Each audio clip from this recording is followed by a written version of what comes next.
Morning, y'all. I'm still getting there. It's 8:19 in the morning on a Saturday. It's the 24th of June, 2023. I'm not awake. I'm not alive. I'm not here. I'm a filament of imagination. Sleep deprived, emotionally screwed up. No, I'm well reversed yet anyway. So we were down to of Rosamond, California. Morning, guys. This is a lot here. Yeah. No emotional roller coasters this morning. Just trying to keep track of what's going on in the news these days.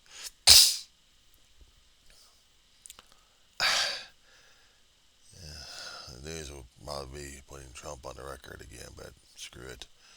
Something more interesting than instead of Trump and the cronies. Europe going to hell in a handbasket. How about that one? It's got relative to the Ukraine war happening right now, which means we have Russia under attack by its own people. We have a potential coup coming up. I haven't seen or heard anything like this in God knows how long. That's exciting. Yeah, I'm actually smiling at this point. Because the guy who's freaking out right now is Putin. And apparently, the guy used to be his quote unquote chef at one time, but now in charge of a huge ass private army, was getting his ass kicked, is now trying to kick ass on Putin. Russia is accusing Wagner of urging armed rebellion. So they're still talking about it on CNN. I'm going to kick a little discussion here. So give me a second.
While the media pundits will question other experts about this thing, I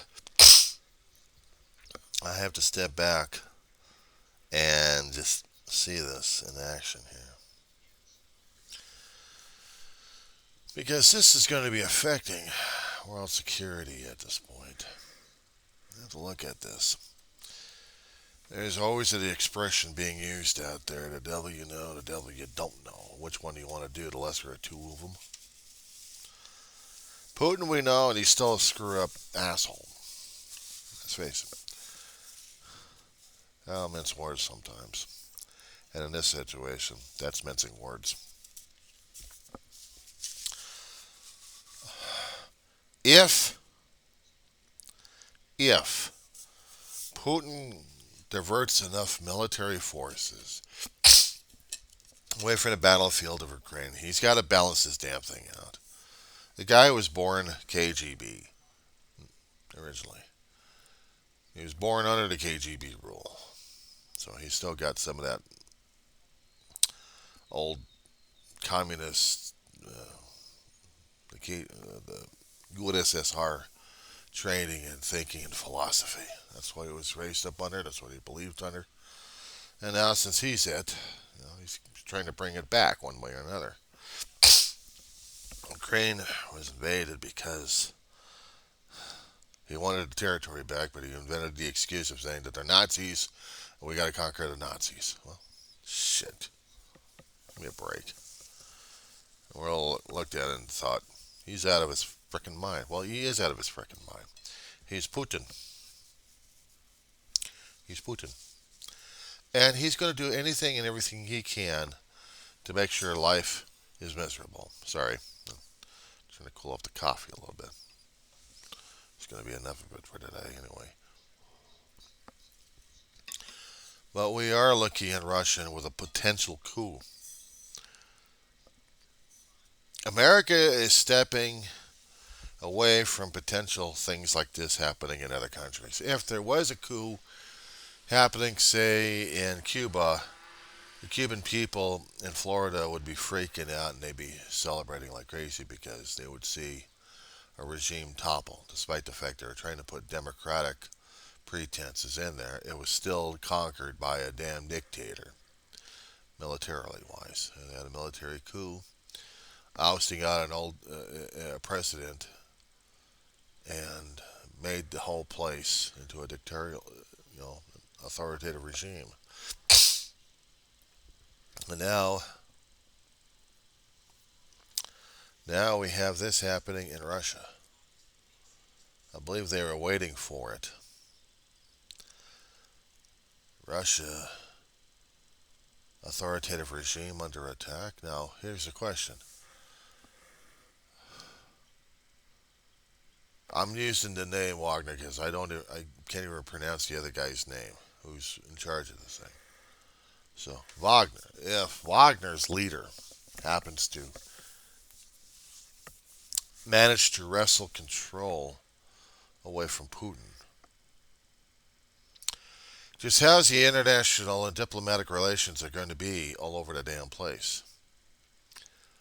Is the war going to continue in Ukraine at that point? How's the relationship going to be with the rest of the countries surrounding Russia and supporting Russia? China's going to be looking hard at this situation, and they're going to be wanting to know whether or not if Wagner is going to be a good friend or is going to be a potential enemy. Europe and NATO are going to be going on crazy alert at this point.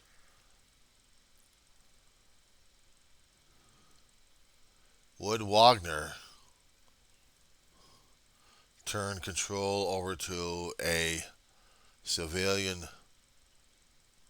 um, representative until they get a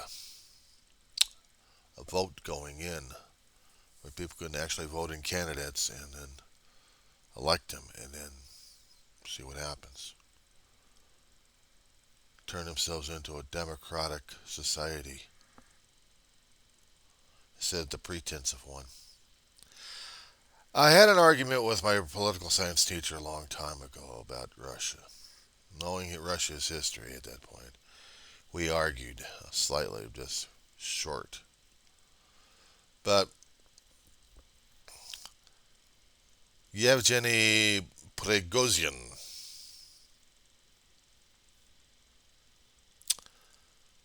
Yevgeny Prigozhin, or Gozin, or Gozin. That's close enough for a pronunciation for the Wagner leader. Prigozhin. Okay.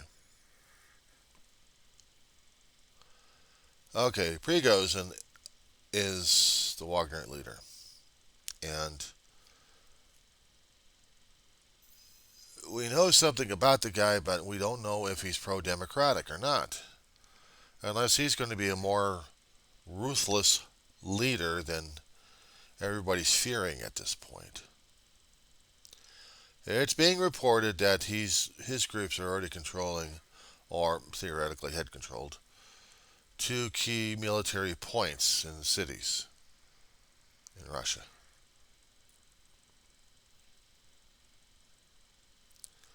Putin was going to have to surround himself now, pull forces from Ukraine, which is going to change the whole nature of Putin's gambit at this point. The stupidity.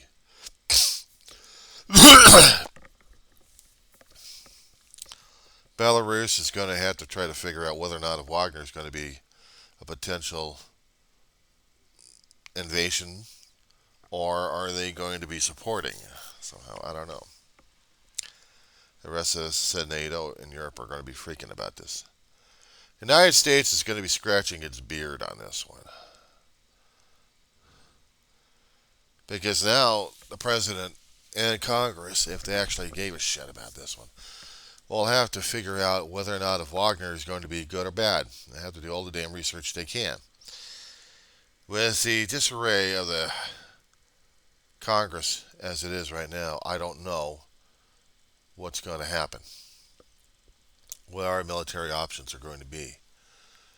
Biden's probably looking at this very closely. He's going to be going to the Situation Room, getting all the sit rep reports left and right to understand that this is pretty damn big.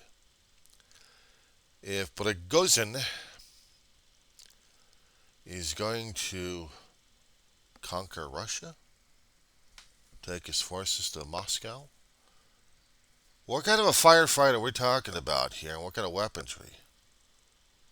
Is Putin going to be pushed to a limit where he's going to allow this to happen and lose the Ukraine war? No, he's going to use whatever forces he can and beg and borrow and steal something to protect his sorry ass while continuing Ukraine's war because he's got this agenda in his head. So this is going to be changing the dynamics around a great deal, I think.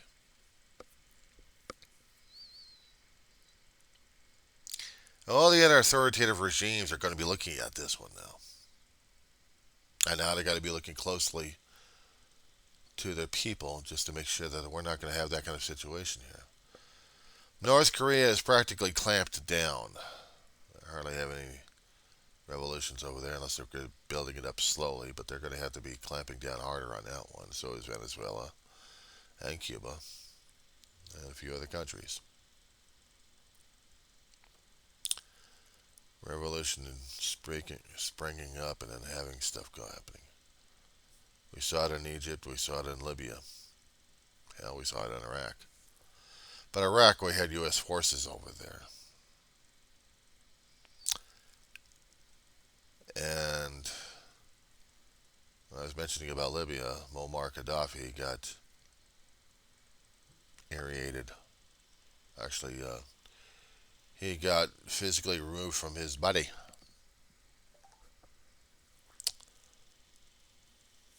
I think Saddam Hussein did that too. They're very fond of beheadings. And Egypt had a military government at one time. They called it the Arab Spring a few years back. I remember watching this on the tube. I'm seeing it play out. Now, if this is going to play out somehow, Wagner doesn't want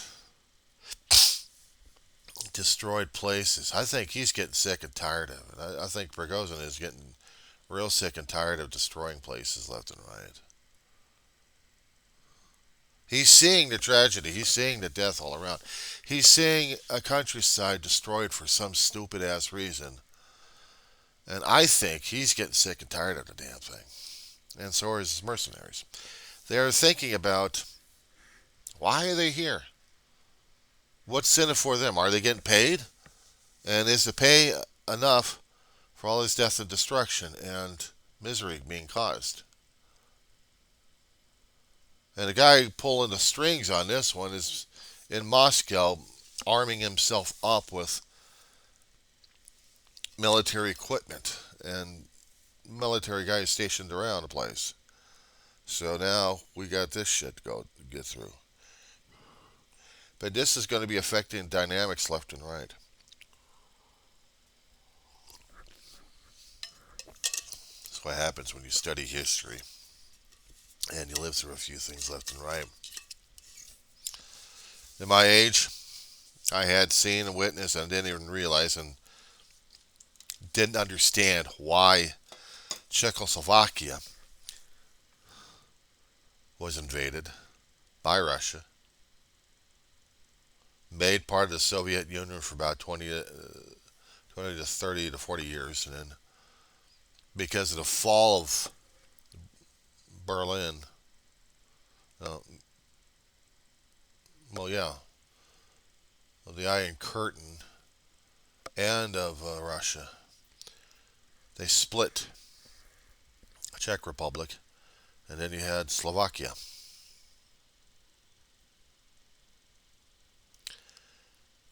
And during the 90s, I was remembering all those firefights happening in the Russian borders of the other countries. The Georgian uprising, they called it.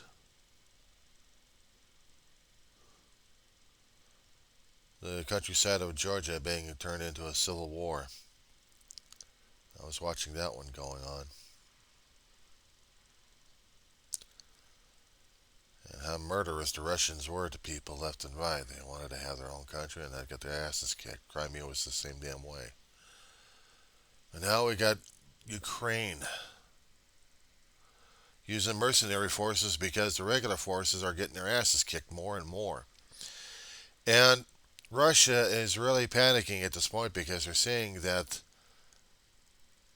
the Western allies, so to speak, are putting up and not shutting up.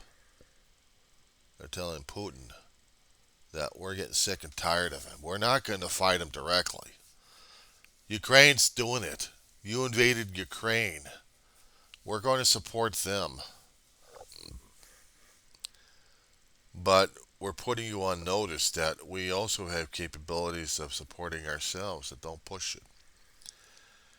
And Russia's moving a nuclear might into Belarus is also signaling to the rest of the world, and not to mention to Europe closely, that Putin is still crazy enough to push the damn button. Just the threat of moving missiles into another country sympathetic to Russia is still telling the rest of the world he's still capable of unleashing them if he so chooses. And he also threatened to do it on Ukraine. Here's the thing. If they're really going to be threatening it, I mean truly threatening it, they had a firefight happening in a nuclear power plant. You talk about crippling Ukraine and putting the world into a state of DEFCON 1. If the power plant had been severely damaged, we'd have ourselves another Chernobyl situation there, if they already hadn't had one already in Russia. They understand how nuclear power works and how dangerous radiation is. We've seen it before. Yeah, we've seen Japan under a natural disaster had treated a power plant into threatening the world environmentally. We even had the almost same situation for a power blackout. Was it back in 78, 79 when 3 Mile Island went into almost a full scram? They had to shut her down. They're still talking about dismantling San Onofre and trying to find ways to store everything. So now we got all hell breaking loose in Ukraine. They're going to keep repeating the news cycle again and again and again, but things are happening in dynamic situations. Pictures of unrest and of blockage of freeways and stuff. Biden's already well aware of what the press is. I mean, the press is catching up on it, and they're slow to. But so is the White House. Sometimes they have to pull information from the news media sources too, because sometimes the sources inside is crazy. But this is, to me, expected. Not of the coup being placed. How close we are to midnight. A long time ago, when they actually did have the Cold War, and I think it was either in the 60s or 70s, they started the doomsday clock. I may be off on the years and decades, but it was in my lifetime that it started a doomsday clock, I think. This scares people because it was getting closer and closer to midnight to where there was absolutely nowhere to run. And you bent down and kissed your butt goodbye. Well, I can't bend down and kiss my butt goodbye.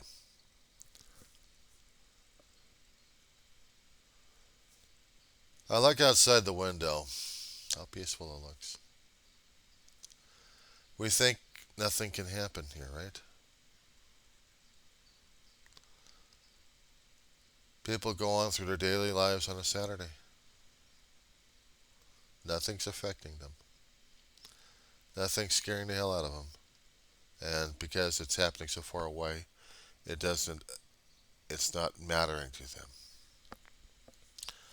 What would scare the people is usually domestic terrorism, when you have a guy or two going crazy and he's going to do some aeration of people left and right because he's got something wrong with his head, or he's got an issue he's still trying to deal with and nobody else is dealing with it. So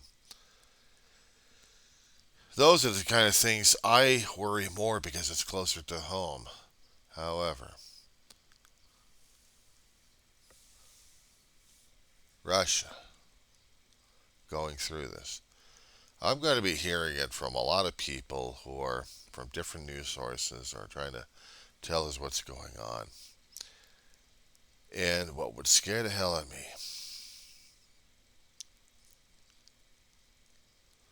I'm seeing on another computer screen videotapes they're showing of Ukraine, drone footage. It's going to take them decades to get back to where they were or reconstruct everything. And it's going to take a lot of the world's resources to help rebuild Ukraine after Russia's attempt for domination of its nearby countries.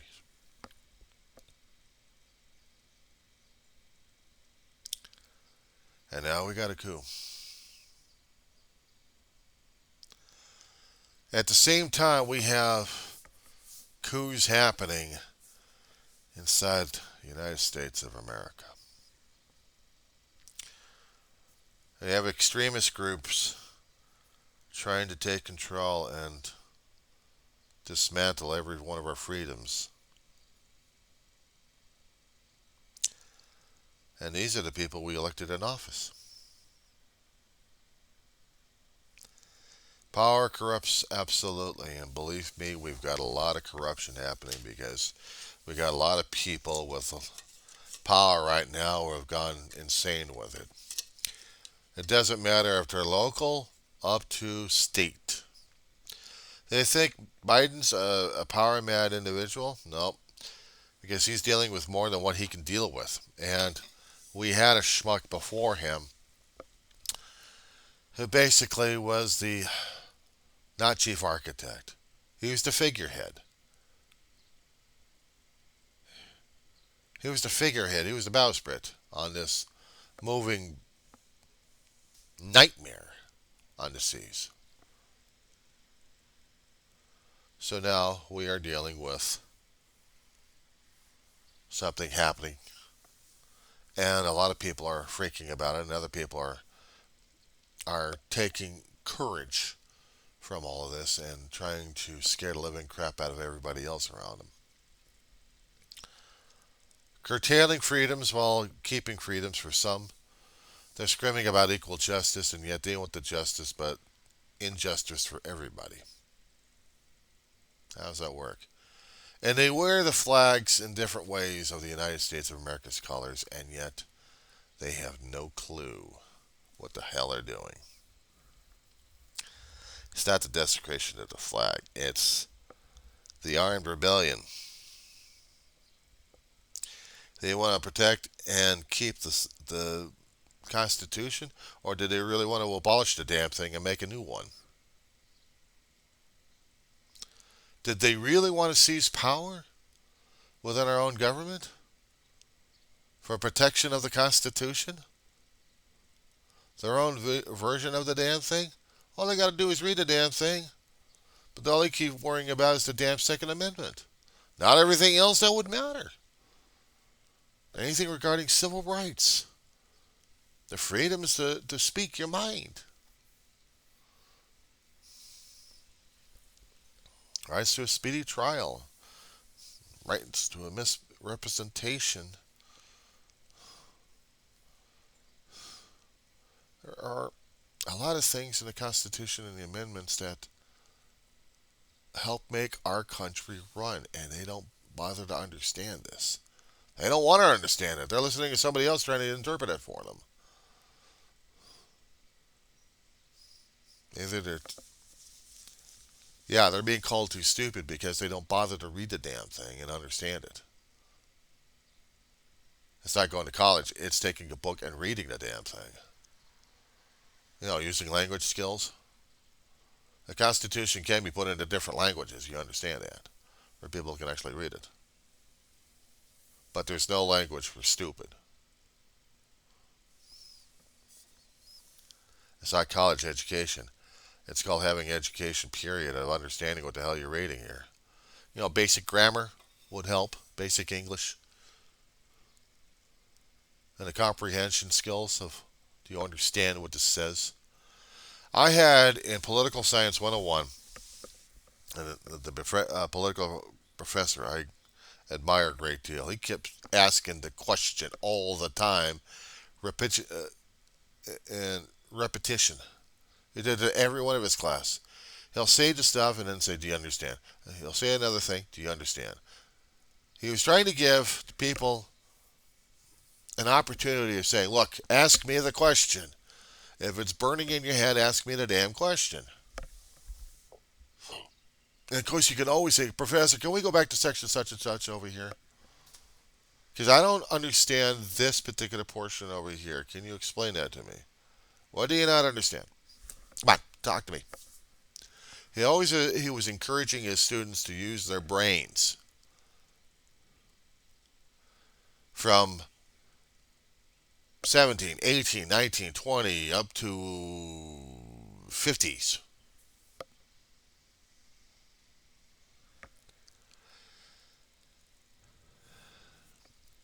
And it's asking questions that makes us think, why is this stuff happening right now as it is?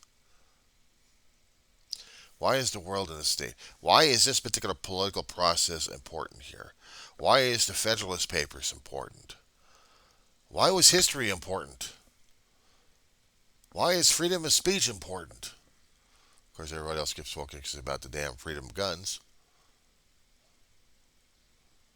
right? To bear arms. And did they understand that when the Second Amendment was written, of what history and how history was relevant to that amendment at that time?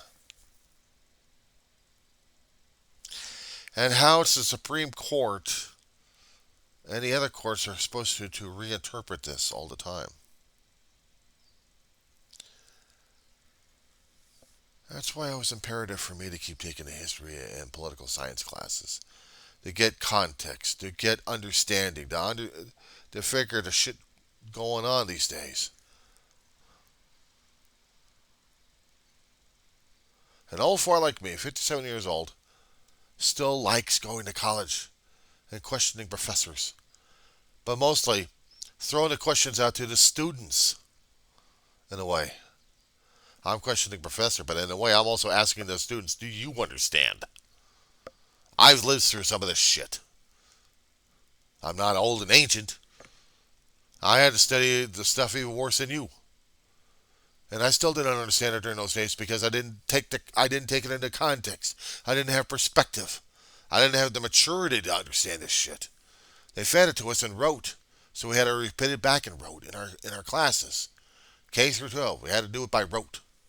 But we didn't have context.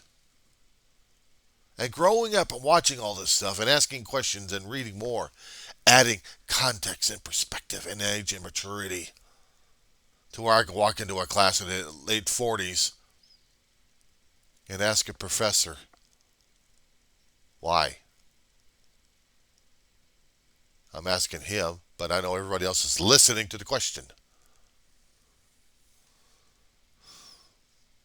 Maybe I should have been a teacher a long time ago. I don't know. But seeing these things happening these days scares the hell out of me.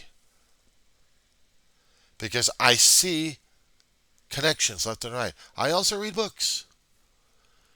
And the authors who wrote those books in those time periods saw connections in their own time. And we see the relevance these days. We see it portraying left and right. Are we getting it? Everything is interconnected, relative. Are we getting it?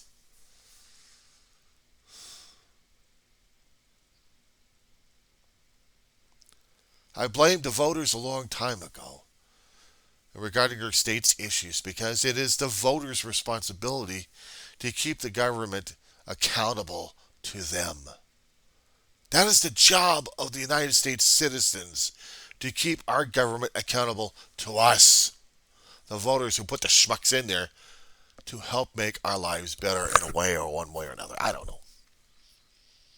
They got to enact the laws. They got to enact the rules and regulations that makes our life workable. May not be easier, but workable. How to deal with outsiders outside our country. How to deal with people coming into our country. How to deal with our labors, our materials coming in and out. Commerce, security, exploration, anything and everything. We are responsible. Individuals are responsible. Put ourselves as a group, we're supposed to be powerful. Except, well, we have other groups telling us we're enemies because they don't like it, they're afraid, they don't want to know, they don't have anything to deal with it, they want to squash us. They want things their own way. And a part of being in a democratic society, we need this confrontation. We need this confrontation half the time. But during this process, we also need to find common ground. We are different. We are individuals. Even groups are different. But we have to find common ground. It's how our democracy works. It's how the country survives. We know that we have differences. The founding fathers knew it because back then they had their own issues. We can't take examples from them on how they were dealing with it. They wanted to kill each other in the Congress. If they gotten so damn stressed out and frustrated, imagine what they were like in the damn streets. But they wanted to hear each other out because they had different viewpoints and they wanted everyone else to have a voice. Everybody to have a voice. To express their opinions, to express their viewpoints, to see if there is any common ground. And yes, government drags like crazy, but you want the most efficient government? You take an authoritative crackpot at this point over here, gets his military, it cracks down on everybody, locks them all up. There's your authoritative efficiency right there. Treats them like slaves, like they no longer matter. You got an egotistical despot running everything. Or you got a group of despots still controlling the military and controlling people that way. Throw in religion. Throw in the dominance of religion. We're doing this in the name of God.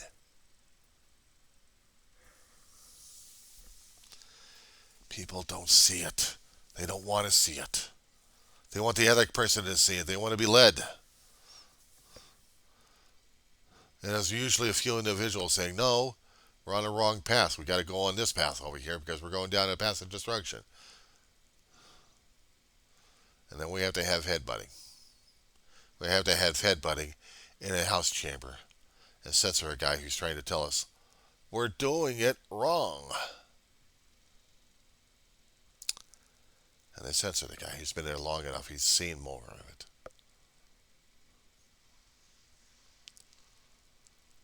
Shit. I'd never seen our government as screwed up and this convoluted. This scares me. But this is also part of democracy in a way. It's supposed to be majority rules, but when you get the majority rules, sometimes you hope that the majority knows what the hell they're doing. Well, we got a majority that doesn't know what the hell they're doing. And now we got conflict. And we have to have the minority do the vote, to do the voice, to let people know the differences left and right. There is... It's how our government works. No matter how screwed up it is, this is how it's been set up over 240 some odd years ago. This is our country. We have to deal with it. We may not like it, but we're going to have to deal with the damn thing in the first place. In a few years, we're going to be celebrating 250 years of government. 250 years, my God. And I'm showing my age on that one.